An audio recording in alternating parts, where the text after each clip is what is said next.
Hello, dear one, welcome. Just for a moment. Let everything else fade. There is nowhere to go, nothing to fix. There is only this, now. We are so busy trying to become someone, trying to get somewhere. We build a life, piece by piece, our name, our job, our beliefs, our pain. We hold it all so tightly. And then something happens. A crack appears, a loss, a deep questioning, a moment of stillness in the forest. The ground we stood on, it begins to shake. This is the call.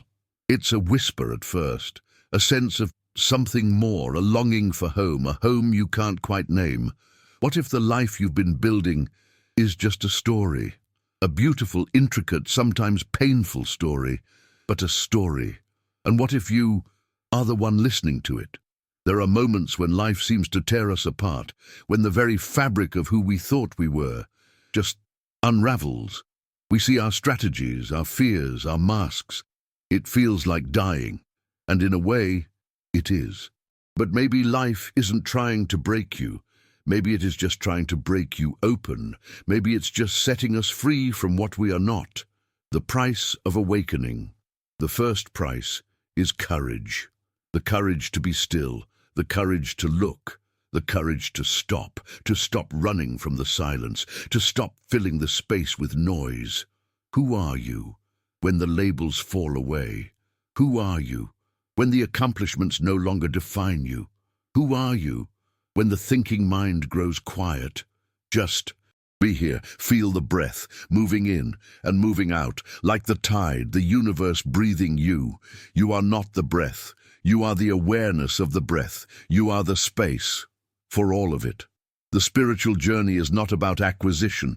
It is not about getting new beliefs or powers. It is a journey of subtraction, a process of unbecoming, letting go, letting go, letting go, until only the truth remains, until only you remain. This path isn't for everyone. It is for those who are tired of the wait, tired of the performance, tired of the seeking. It is for those who are ready to just be.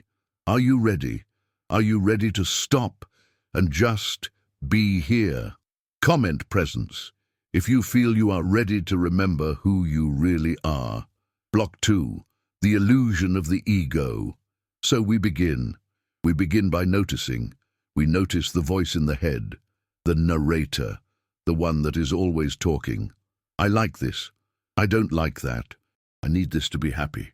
I'm afraid of that. This voice, this is the me, the small me, the ego. It builds a fortress to keep itself safe, a fortress of opinions, memories, and fears. It lives in the past, or it worries about the future. It is almost never here. And we believe we are that voice. We are so identified with it, we don't even question it. It's just me. But if you can hear that voice, if you can observe the thought, who is the observer? This is the great discovery. You are not the thinker. You are the awareness of the thinker. You are the vast, silent, loving space in which the thoughts just arise, like clouds passing through the sky. You are the sky. You are not the clouds. The price of awakening is seeing this separation. It can be unsettling. If I am not my thoughts, who am I? If I am not my story, what is left? The ego doesn't like this.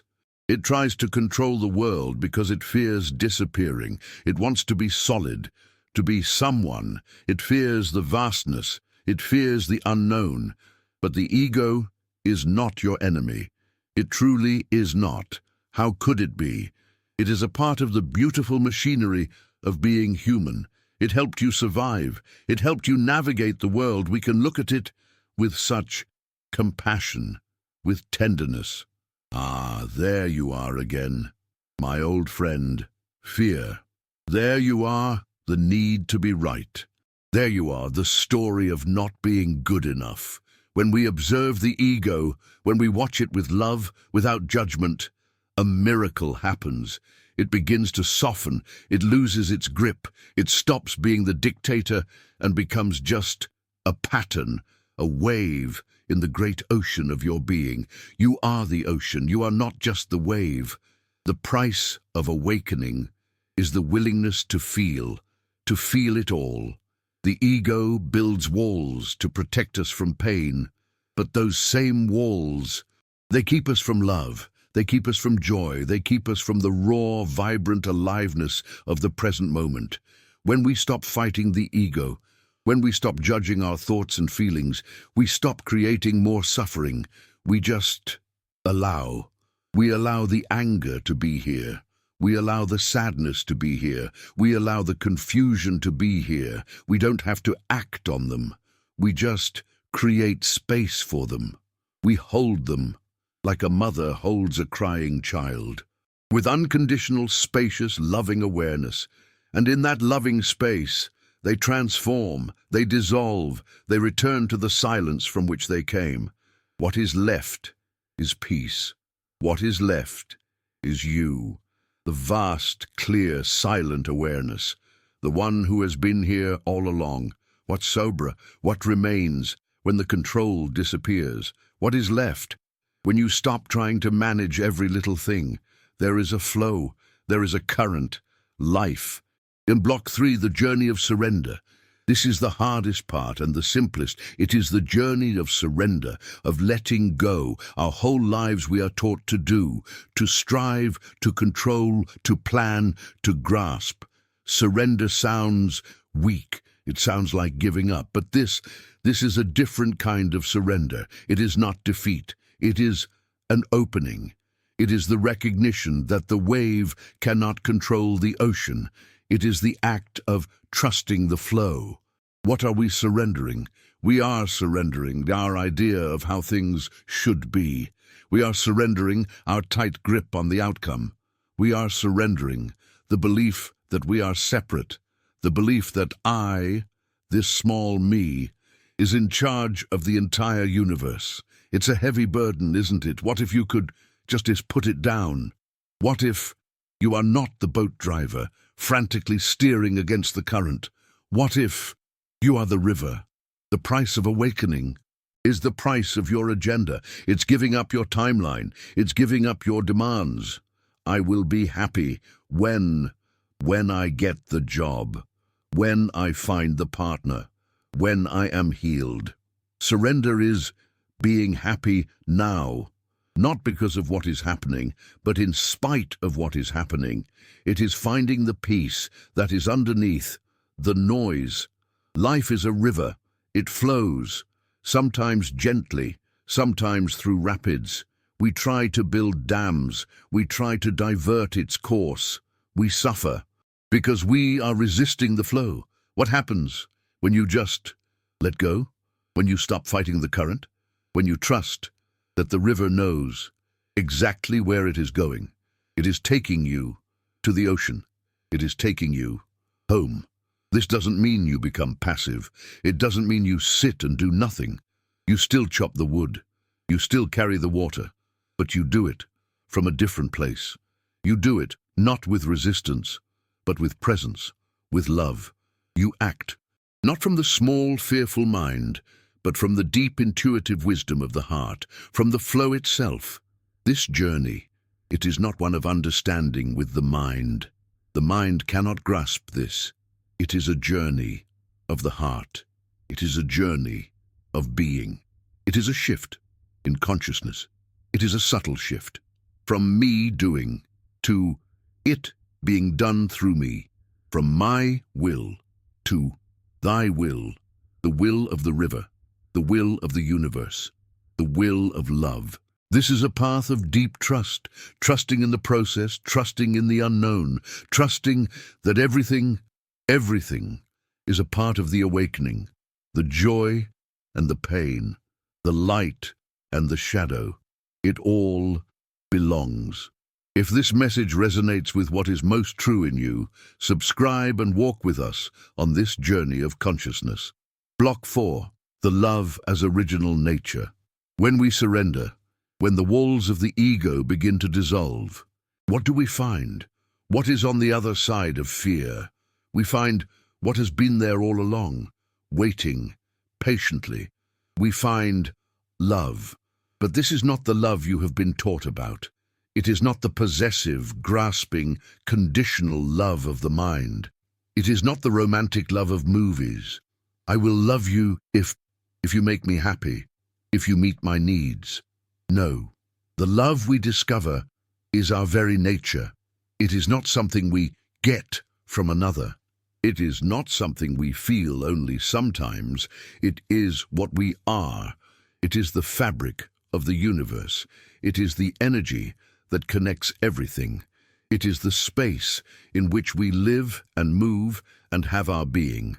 The price of awakening is to see everything as love, even the parts we call unlovable, the parts of ourselves, the parts of others, the parts of the world that seem broken. When you look with the heart, when you look from this place of deep being, there is no more me and other. There is just us. There is just love, recognizing itself in different forms. You look at a tree, and you are not separate from it. You feel its rootedness, its patience. You are the tree. You look at someone who is suffering, and you don't feel pity. You feel compassion, which means to suffer with. You feel the shared humanity, the shared being, the shared heart. You look at the person who angers you, and you see their pain. You see their fear. You see the mask of their ego, and underneath you see another soul, just like you, trying to find its way home. This love, it is not a sentiment. It is a perception. It is a way of seeing beyond the form, seeing the essence, seeing the soul. Is it possible that love is not something you feel, but what you are? When you rest in this awareness, this loving awareness, you become a mirror, a clear mirror, reflecting the love that is everywhere. You become a presence, a healing presence, just by being. You don't have to do anything, you just are. And in your being, you give permission for everyone else to just be, to be their true selves, to be love. This is the service. This is the path.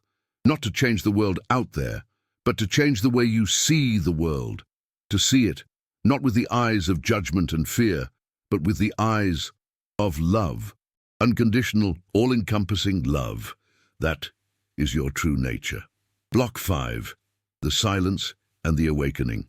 So where do we find this love, this awareness, this home? We find it where we have been avoiding. We find it in the stillness. We find it in the silence. Our world is so loud, so much noise, outside and inside. The constant chatter of the mind, the endless demands, the pull of the past, the anxiety for the future. We run from the silence. We fill it with music, with television, with conversation, with tasks, with thinking, anything to avoid the vast empty space. Because in that space we feel vulnerable. In that space, the ego has nothing to hold on to. It is the unknown.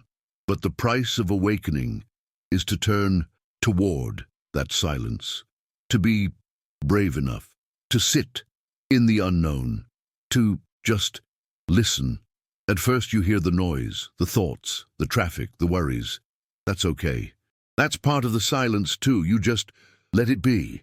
You don't fight it. You don't follow it. You just rest behind the noise, and gradually you begin to hear the spaces between the thoughts, the gap, the pause. And in that pause is everything. Peace, clarity, presence, love. Silence is not the absence of sound. Silence is the space where everything happens. It is the canvas for the painting of your life. It is the womb of creation. It is the home from which you never left. The mind seeks, but the heart just is. The mind looks for answers. The heart listens to the silence. Who are you when the thinking stops? When all the stories fall away? When you are no longer someone doing something? There is just awareness, pure, simple, Here, this is the awakening. It is not a big, flashy event. It is not thunder and lightning. It is the quietest, most gentle, most simple return. A return to what you already are and have always been, the silence, the peace, the now. Block 6, the Ritorno ao Agora, comes CTA final. So we arrive right here, where we always were. The journey was not about going anywhere. The journey was about coming home to this moment, to this breath, the price of spiritual awakening. What is it? It is your story. It is your suffering. It is your separation. It is everything you thought you were in exchange for everything you are. You are not the small, frightened, separate self. You are the consciousness that is aware of it. You are not the wave. You are the ocean, and the ocean is called love. There is nothing you need to become. There is only remembering what you already are. You are not the story. You are the consciousness that observes the story. You are the love that holds the story. You are the key light. So go gently, be kind to yourself. This is not a race. There is no finish line. There is only this sacred, ordinary, miraculous. Now, breathe it in. Feel it. Be here. Be home. Thank you for walking this path, for remembering with me. Subscribe, turn on the bell, and continue with us. Every encounter is a reminder that now is all there is.